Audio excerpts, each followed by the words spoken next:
Alors, aujourd'hui, on va voir sur le redressement monophasé. Redressement monophasé par simple alternance ou double alternance.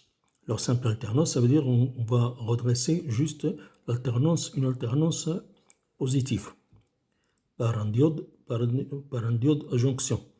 Alors, cette diode laisse passer le courant dans un sens lorsqu'il y a le borne positif, lorsqu'il y a une tension positive à ces bornes ici, alors il passe vers la résistance. Alors on a cette alternance positive. Dans l'autre sens, elle est bloquée parce que la jonction se trouve dans la tension négative au bord de ce borne. Alors elle est bloquée comme se voit ici. Se voit ici, il est nul. La tension est nulle au borne de la charge, de la résistance. Ici, positif, lorsqu'elle laisse passer l'alternance positive, la résistance, elle est mise sur cette tension positive. L'autre sens, elle est nulle, la tension est nulle. Alors, je vous demande de bien calculer la valeur efficace.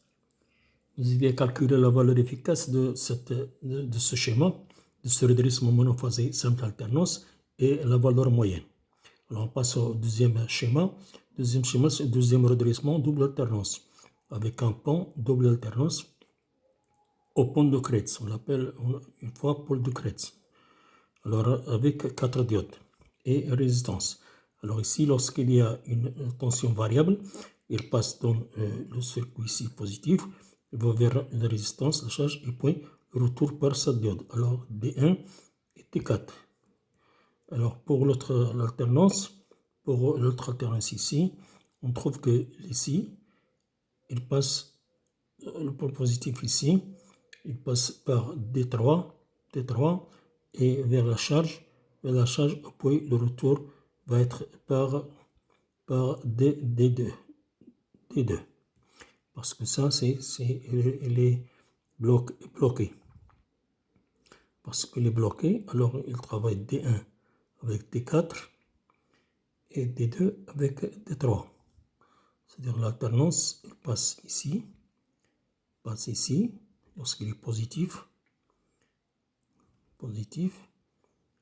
ici, il est bloqué, il ne peut pas passer, il est bloqué, alors il va vers la charge, vers la résistance. L'autre sens, vers la résistance, puis passer par D4. L'autre sens, il est ici, bloqué, alors il va vers D3. D3, il passe par D3. D3, il fait ici.